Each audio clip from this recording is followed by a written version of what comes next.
Olá galera, tudo bem? Tudo tranquilo com vocês? Professor Wagner aqui do Física Gravai e hoje a gente vai falar sobre hidrostática. A gente vai começar uma série de aulas relacionadas à hidrostática, um assunto que é pouco comentado aí nas escolas, mas é um assunto que tem caído muito nas provas e vestibulares de todo o país, beleza? Assunto da aula de hoje, hidrostática. E quando a gente fala de hidrostática, galera, a gente está falando de forças que aparecem e surgem em líquidos, certo? Líquidos estáticos, ou seja, a gente não vai falar nesse momento, nessa primeira parte de movimento de líquidos. Em breve a gente vai falar da aula de hidrodinâmica, acompanhe essa sequência que a gente chega lá. Antes, vamos falar de hidrostática, beleza? A gente vai falar nessa aula sobre o conceito de pressão, densidade de um líquido e muito mais, como pensar na pressão dentro de líquido e do que ela depende. Beleza? Então, antes de mais nada, já dá um like e solta a vinheta.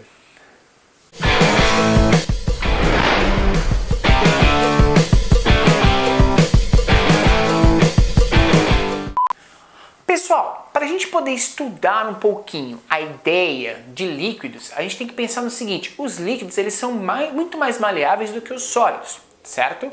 Então, a gente precisa pensar em quanto de líquido está, ou quanto de líquido nós temos numa determinada região do espaço. O líquido em si, aqui na Terra, ele não vai ter forma específica. Ele vai ter a forma do recipiente que o contém, certo?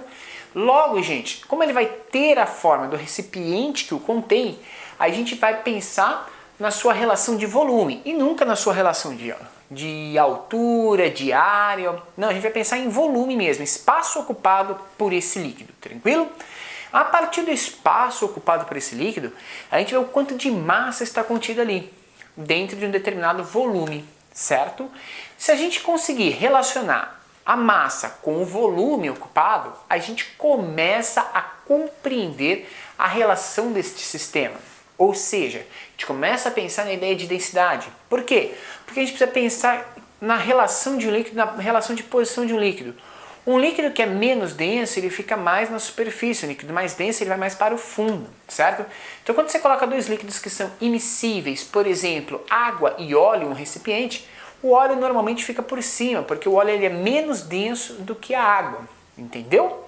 Tranquilo então, galera? Então a primeira coisa que a gente vai falar é de densidade, massa por volume. Essa massa pode ser gramas ou quilogramas. O volume, normalmente de líquidos, a gente trata o volume em litros, certo?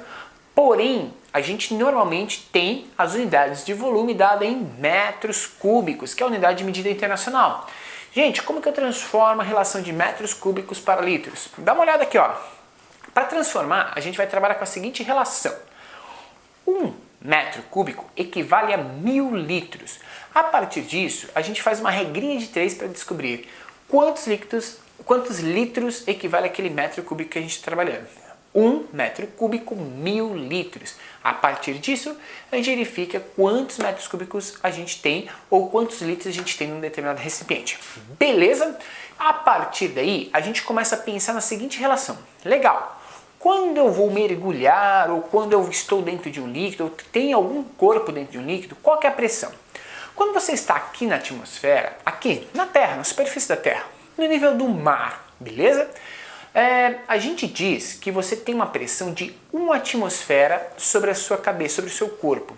Cara, o que é a pressão de 1 atmosfera? É a pressão que a atmosfera exerce sobre os corpos, beleza? Para saber, a pressão de uma atmosfera ela equivale a 1 vezes 10 a quinta Pascal. Percebe que surgiram aí duas unidades de medidas novas. Atmosfera para pressão e Pascal, que também é uma medida de pressão. E existe uma relação entre elas. 1 atm, uma atmosfera, equivale a 1 vezes 10 a quinta Pascal. Tá, mas o que é pressão? E como que eu chego nesse 1 vezes 10 a quinta Pascal? Se liga aí. A pressão ela é dada como força exercida sobre uma determinada área, certo?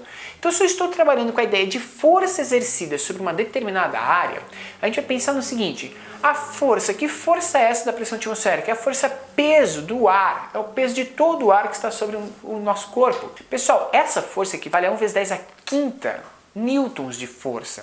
Se a gente pensar na gravidade igual a 10, equivale a 1 vezes 10 a quarta quilogramas de massa de ar sobre 1 metro quadrado. É muita massa, certo?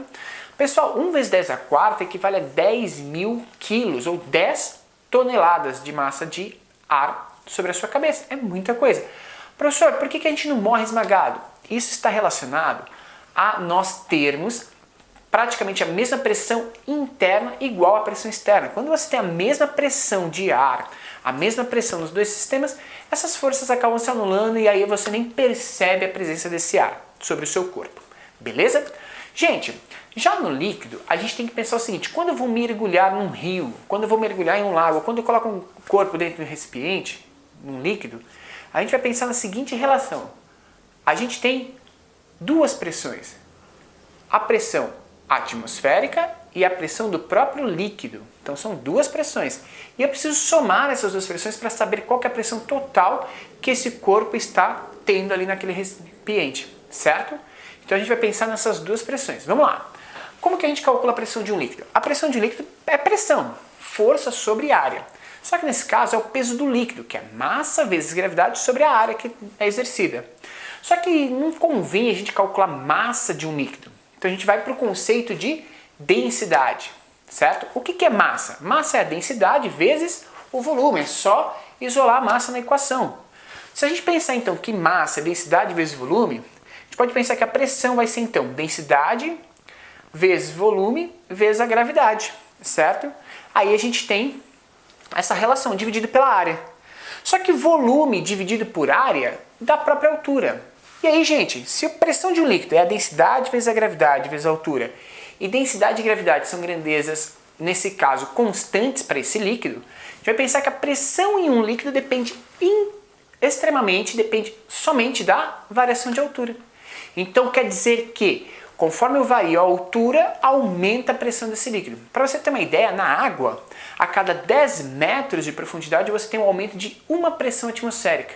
Então se eu estiver a 10 metros de profundidade, eu vou ter a pressão do ar, que é um ATM, mais a pressão de líquido, que é mais um ATM. Eu vou ter 2 ATMs. Se eu tiver 20 metros de profundidade, eu já vou ter 3 ATMs. Um do ar e 2 dos líquidos. Beleza?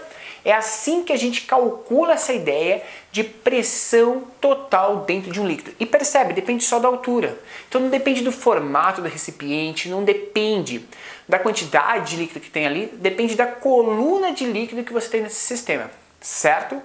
Ou seja, exclusivamente da altura. Por isso que eu posso treinar mergulhadores em uma piscina e depois levá-los para um lago ou para um mar aberto, que não tem consideração a quantidade de líquido lateral, só sim a profundidade desse líquido. Beleza? Gente, então é essa a ideia que a gente vai passar aqui para você hoje, essa primeira aula desse grupo de aulas de hidrostática. Curtiu? Dá um like, compartilha com seus amigos e se inscreva no nosso canal para que você receba em primeira mão todos os vídeos que a gente prepara com carinho para você, beleza? Um grande abraço, galera, até o próximo vídeo, valeu, tchau!